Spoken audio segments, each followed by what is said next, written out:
nabi, rasul, kenapa mereka minta hidayah? Kalau yang jahil sudah, yang baru separuh ilmu sudah, yang sudah berilmu tidak beramal sudah, yang meyakini yang batil sudah. Sekarang kita tanya, kenapa nabi tetap minta hidayah? Kalau 4 tadi menceritakan tentang diri kita, tapi kalau kemudian yang kelima, kenapa nabi dan orang-orang soleh yang mengikuti jalan para nabi, yaitu para sahabat, para tabi'in, dan kita yang berusaha untuk mengikuti mereka, ridwanullah alaihim, kenapa kita masih tetap minta hidayah? Karena belum tentu apa yang antum dapatkan kalau sudah benar itu menjamin antum itu meninggal dalam keadaan itu.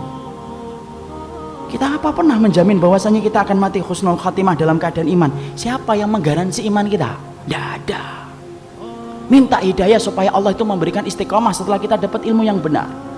Bukankah Allah menunjukkan lembaran-lembaran kehidupan sejarah, banyak orang yang mereka itu bertabur iman di awal kehidupan tetapi mereka matinya murtad.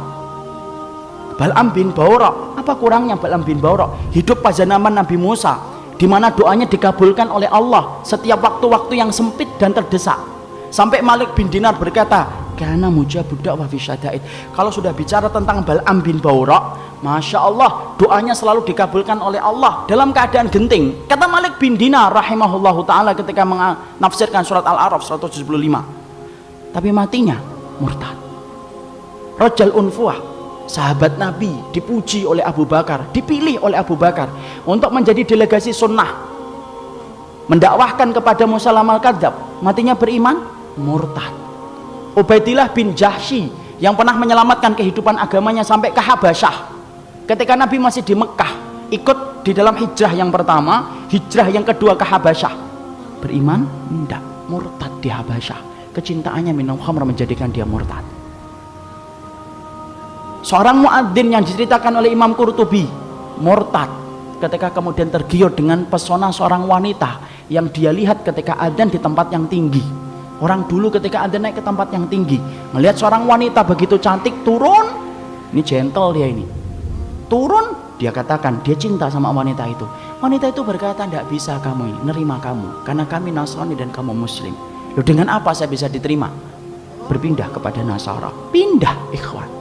Murtad, meninggalnya di hari dia meninggal dunia, akan mencampuri istrinya, naik ke atap, kemudian jatuh. Belum sempat mencampuri wanita yang menjadikan dia murtad. Siapa yang menjamin? Ini yang kemudian kita khawatirkan. Minta terus hidayah. Kenapa kita minta hidayah walaupun kita itu sudah memelihara jenggot, sudah kemudian ngaji, istri kita sudah kemudian berhijab yang syar'i, kegiatan kita sering datang ke kajian ilmu, bertemunya kita dengan orang yang salih, terus kita menjaga hangatnya iman. Tapi kenapa kita tetap minta hidayah walaupun ikhtiar sudah kita lakukan? Karena tidak ada yang menjamin antum akan masuk surga kecuali Allah. Ya, makanya sampai dikatakan oleh Rasulullah, ada di antara kalian, fa inna ahadakum la ya'malu bi amali ahlil jannah hatta yakuna bainahu wa bainaha illa dhira'un fayasbiqu alaihi alkitab fayamalu bi amali ahli nari hatta yadkhuluha. Makanya sampai Nabi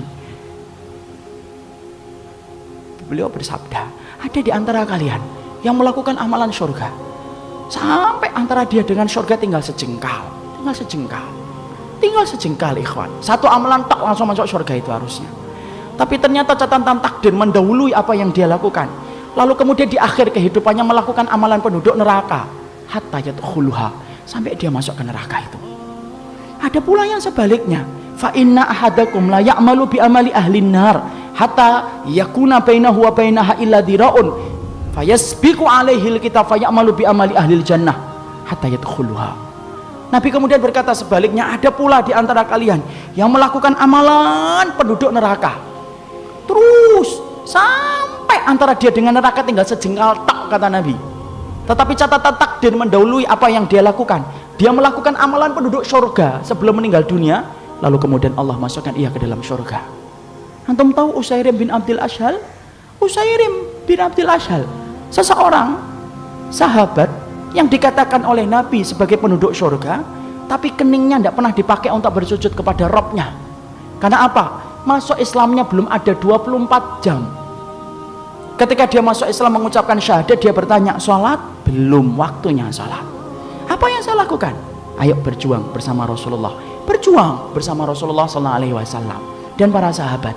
Ketika kemudian dalam peperangan tersebut Allah takdirkan dia meninggal dunia. Ketika meninggal dunia, Maka rame para sahabat membicarakan tentang Utsairim bin Abdul Asyhal, sampai Abu Hurairah berkata, inilah penduduk surga yang belum pernah menempelkan keningnya untuk mencium bumi bersujud kepada Allah. Itulah Utsairim bin Abdul Asyhal. Siapa yang jamin, ikhwan? Jangan sombong kalau kita hari ini sudah ngikut ngitibak. Jangan sombong ketika kita hari ini sudah ngaji. Belum tentu itu akan menjadi jaminan bahwasanya itu menjadi keimanan kita ketika meninggal dunia. Jangan magrur. Apa itu magrur? Tertipu dengan amalan kita, merasa bahwasanya amalan kita itu akan pasti menjadikan kita masuk surga. Siapa yang jamin? Minta hidayah kepada Allah supaya kemudian kita diberikan oleh Allah.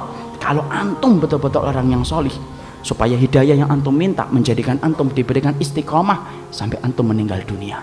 Itu yang kita minta kepada Allah. Inilah pentingnya hidayah. Makanya di dalam kehidupan kita sampai Allah terangkan doa yang pertama bukan doa meminta ampunan. Doa yang pertama bukan meminta surga. Doa yang pertama di dalam Al-Quran bukan meminta perlindungan dari neraka. Tapi doa yang pertama, ikhwan, antum sebagai hambanya Allah diajarin oleh Allah. Kita diajarin oleh Allah minta hidayah. Karena kalau antum sudah dapat hidayah, antum diampuni oleh Allah. Kalau antum sudah dapat hidayah, antum dimasukkan surga oleh Allah. Kalau antum minta hidayah, antum akan dijaga dari api neraka. Dan itu didahului dengan hidayah.